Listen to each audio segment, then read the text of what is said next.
Hi viewers, welcome to our channel.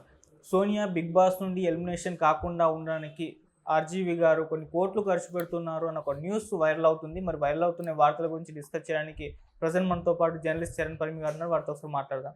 Hi అన్న. Hi. So RGV గారు కొన్ని కోట్లు ఖర్చు పెడుతున్నారు సోనియా గారి కోసం. ఆయన సోనియాని అసలు ఎలిమినేట్ కాకుండా బిగ్ బాస్లోనే ఉంచాలన్న ప్రయత్నాలు చేస్తున్నారని చెప్తున్నారు. మరి ఈ వార్తల్లో నిజం ఎంత ఉంది? ఇటువంటి ప్రయత్నాలు ఎందుకు ఆర్జీవి చేస్తున్నారు? అసలు సోనియాకి ఆర్జీవి మధ్య ఏం సంబంధం? సోనియాకి ఆర్జీవికి మధ్య ఉన్న అనుబంధాన్ని బట్టి ఇలాంటి వార్తలు వస్తున్నాయి నిజానికి సోషల్ మీడియాలో. ఆవిడ వచ్చినప్పుడే ఈవిడ ఆర్జీవి క్యాండిడేట్, ఈవిడ ఆర్జీవి ప్రమోట్ చేసిన వ్యక్తి అని చెప్పేసి వైరల్ అయింది. గమనించి చూస్తే ప్రతి సీజన్లో గత 3-4 సీజన్లుగా ఆర్జీవికి సంబంధించిన వ్యక్తులు ఎవరో ఒకరు ఉంటున్నారు. హరియానా కావచ్చు, ఆ తర్వాత మరొక పర్సన్, ఇంకొక ఆమె, ఇట్లా ప్రతి ఒక్కరూ కూడా ఆర్జీవికి సంబంధించిన వ్యక్తులు అయితే కనిపిస్తూ వస్తున్నారు. ఇందులో భాగంగా ఈసారి వచ్చింది సోనియా. అయితే ఈవిడ తన పర్సనల్ ప్రొఫైల్ కూడా చాలా మంచిగానే ఉంది. ఫేమ్ కొద్దిగా తక్కువ ఉండొచ్చు కానీ బట్ ఆవిడకి ఎన్జిఓస్ పెట్టడం కావచ్చు, కొన్ని చారిటీ యాక్టివిటీస్ చేయడం కావచ్చు, ఇందులో ఆవిడకి మంచి పేరే ఉంది. అయితే ఆర్జీవి తీసిన దిశ అనే సినిమా ఏదైతే ఉందో ఆ సినిమాకి సంబంధించి ఆవిడ కో ప్రొడ్యూసర్గా ఉన్నారు. అలాగే ఆ సినిమా ఎవరి మీద తీశారు, దిశ ఎన్కౌంటర్ అయింది కదా, ఆ ఎన్కౌంటర్ మీద తీశారు. అందులో ఎవరైతే ఆ రేపిస్టులు ఎన్కౌంటర్లో బలయ్యారో వాళ్ళ వైఫ్ ఒక అమ్మాయి, మల్లిక అనుకుంటా ఆవిడ పేరు, ఆవిడకి కొంత విరాళం కూడా ఇచ్చారు. ఈవిడ కొంత చారిటీ, అది బాగా ఆ రోజుల్లో వైరల్ అయ్యాయి, ఆర్జీవి ఇట్లా విరాళం ఇచ్చారు అని చెప్పేసి. అయితే దాని వెనక ఉన్నది సోనియా. ఇట్లా ఆవిడ కొన్ని మంచి పనులు కూడా చేస్తూ వచ్చారు. ఆ విధంగానే పేరు తెచ్చుకున్నారు. ఆ తర్వాత సినిమాలకు సంబంధించి అప్పుడప్పుడు కనిపించడం ఇవన్నీ జరుగుతూ వచ్చాయి. సో సడన్గా ఇక్కడ ప్రత్యక్షమయ్యారు బిగ్ బాస్లో. సో దాంతో ఈవిడ ఎవరు అని చూస్తే ఆర్జీవి గారి పర్సన్, ఆయనే ప్రమోట్ చేశాడు, ఇక్కడ దాకా రావడానికి ఆర్జీవినే కారణం అని చెప్పేసి రకరకాలుగా వార్తలు వచ్చాయి. అది కొంతవరకు నిజం కూడా. ఎందుకంటే ఫేమ్ ఊరికే రాదు, బిగ్ బాస్ అవకాశం ఊరికే రాదు, లైఫ్లో ఎంతో కొంత చేసి ఉండాలి, అలాగే దానికి తగ్గ ఎలివేషన్ ఉండాలి. ఆ ఎలివేషన్ అనేది ఆవిడకి దక్కింది ఆర్జీవి వల్ల. ఓకే, ఇది ఇంతవరకు ఒక చాప్టర్. అయితే వచ్చిన తర్వాత ఈవిడ తనకంటూ తాను క్రియేట్ చేసుకుంది మరో చాప్టర్. ఏంటంటే అక్కడికి వచ్చిన తర్వాత ఆవిడ గేమ్ మొదలెట్టేసింది. 2 ముక్కలాటలాగా నిఖిల్తోని పృథ్వీతోని ఇద్దరితోని గేమ్ మొదలెట్టేసింది. వాళ్ళిద్దరితోని గేమ్ ఆడుతూ ఉంది. ఇక నిఖిల్ అయితే దాదాపు ఆవిడ బొట్లో పడ్డట్టుగానే ఉంది.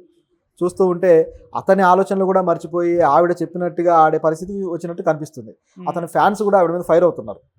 ఇప్పుడు ఓటింగ్ చూస్తే ఓటింగ్లో ఆవిడ ఇన్ఫ్లుయెన్స్ కనిపిస్తుంది, ఆ స్థాయిలో ఇన్ఫ్లుయెన్స్ చేస్తూ ఉందన్నమాట. సో ఈ పద్ధతిలో ఆల్రెడీ వీక్లీ ఎలిమినేట్ అవుతూ ఉన్నారు. అయితే ఈవిడకు ఉన్న కొద్దిగా గొప్ప నెగిటివిటీ క్రియేట్ అయింది. నిఖిల్ ఫ్యాన్స్ కావచ్చు, మిగతా వాళ్ళు కొంతమంది ఈవిడ డబుల్ గేమ్ ఆడుతుంది అని అర్థం చేసుకుని ఆవిడ కొద్దిగా నెగిటివిటీ ఉంది. కానీ ఓటింగ్లో అటువంటిది రాకుండా జాగ్రత్త పడుతుంది. మరి ఎందుకు ఓటింగ్ ఆ విధంగా రావట్లేదు ఏంటి అని చూసినప్పుడు వీళ్ళు చేస్తున్న ఆరోపణ ఏంటంటే, ముఖ్యంగా ఇతని ఫ్యాన్స్, బిగ్ బాస్ ఫ్యాన్స్ కావచ్చు, ఇది నిఖిల్ ఫ్యాన్స్ కావచ్చు, వీళ్ళు చేస్తున్న ఆరోపణ ఏంటంటే ఆవిడని ఎలిమినేట్ అవ్వకుండా ఉండటం కోసం ఆర్జీవి కొన్ని కోట్ల రూపాయలు ఖర్చు పెడుతున్నాడు బిగ్ బాస్ నుంచి ఆపడానికి అని చెప్పేసి. ఇది ఓకే, మొత్తం బిగ్ బాస్ గెలిచినా సరే కోట్ల రూపాయలు రావు, బిగ్ బాస్లో టైటిల్ గెలిచినా సరే రావు. సో అటువంటిది ఆర్జీవి ఆవిడ కోసం ఖర్చు పెట్టడం అనేది ఫూలిష్నెస్. ఏదైతే వాళ్ళు భావిస్తున్నారో అది తప్పు. రెండోది, ఆర్జీవి ఇటువంటి వాటి కోసం డబ్బులు ఖర్చు పెట్టేంత సిల్లీ ఫెలో కాదు. ఆయనకు తెలుసు దేనికి డబ్బులు పెట్టాలో. ఆయన దగ్గర 10 రూపాయలు అంటే 10 రూపాయల సినిమా తీయగలడు, 100 రూపాయలు అంటే 100 రూపాయల సినిమా తీయగలడు. అటువంటి మెంటాలిటీ ఉన్న వ్యక్తి ఆర్జీవి.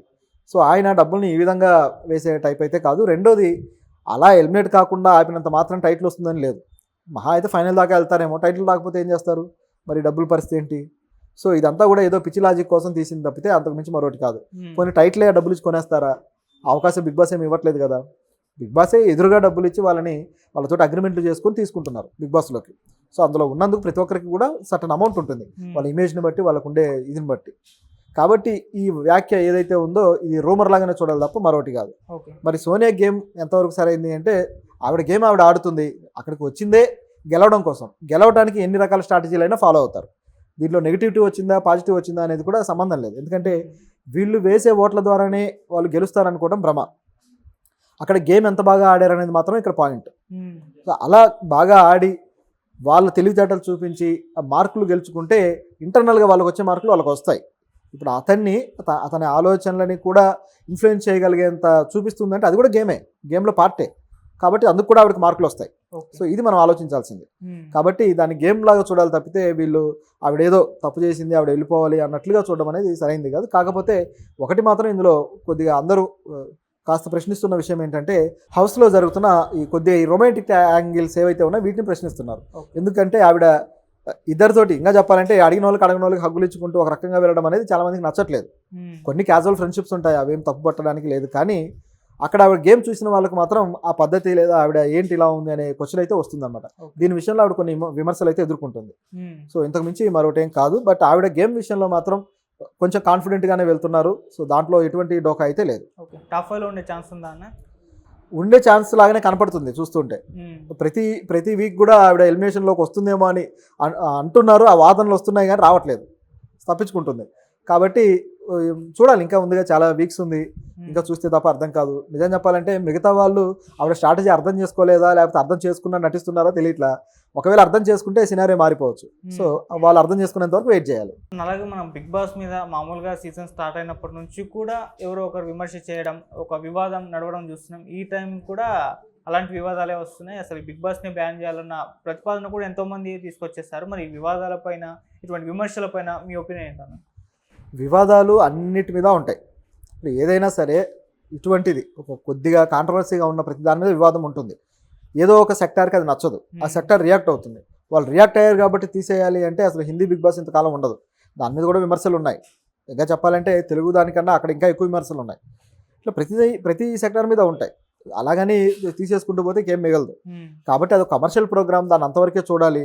కాకపోతే దాంట్లో వాళ్ళు ఏవైతే రూల్స్ పెట్టుకున్నారో, లేకపోతే వాళ్ళు సెన్సార్, ఇప్పుడు ఎందుకంటే టీవీకి సెన్సార్ లేదు, వాళ్ళ ఇష్టాన్ని ప్రకారం వెళ్ళిపోతూ ఉంటుంది. ఇటువంటి సందర్భంలో సెల్ఫ్ సెన్సార్ అనేది ఒకటి మెయింటైన్ చేయడం అవసరం. మనం ఎంతవరకు చూపించాలి, ఎంతవరకు చూపించకూడదు, ఇటువంటి పద్ధతులు మనమే పెట్టుకొని పాటిస్తే బాగుంటుంది. అలా పెట్టుకోకపోవడం అనేది ఇందులో ఉన్న సమస్య, బిగ్ బాస్ లాంటి షోస్లో ఉన్న సమస్య. నిజానికి ఇప్పుడు జబర్దస్త్ కానీ లేకపోతే చాలా రియాలిటీ షోస్ లేకపోతే ఏవైతే టీవీ షోస్ ఉన్నాయో వీటి మీద ఉన్న విమర్శ ఏదన్నా ఉందంటే ఇదే. ఎందుకంటే దాటిపోతున్నారు, పరిధి దాటుతున్నారు టీవీ షోస్లో అనేది ఎప్పటి నుంచో వస్తున్నది. పైగా కుటుంబం అంతా కలిసి చూసే షోస్గా మీరు ప్రమోట్ చేస్తారు, తీరా చూస్తే అవి ఆ విధంగా ఉండట్లేదు అనే విమర్శ అయితే మూటగట్టుకుంటున్నారు.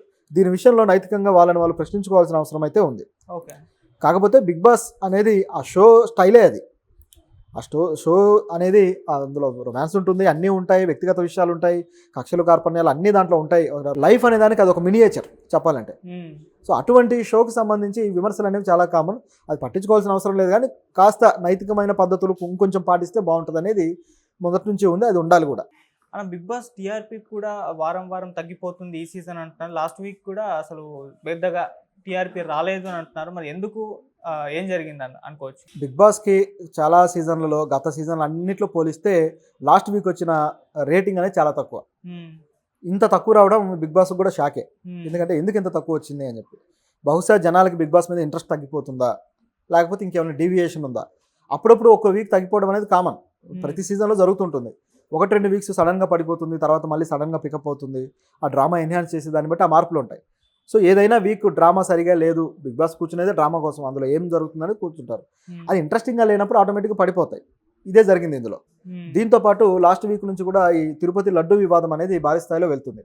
సో కుటుంబాలు కూడా దృష్టి పెట్టగలిగే టాపిక్ అయింది. నిజానికి పొలిటికల్ ఇష్యూస్ విషయంలో ఫ్యామిలీస్లో ముఖ్యంగా లేడీస్ వీళ్ళు పెద్ద దృష్టి పెట్టరు, యంగ్స్టర్స్ కానీ వీళ్ళంతా తక్కువ పెడతారు, ఎక్కువ మంది సీనియర్స్ పెడుతూ ఉంటారు.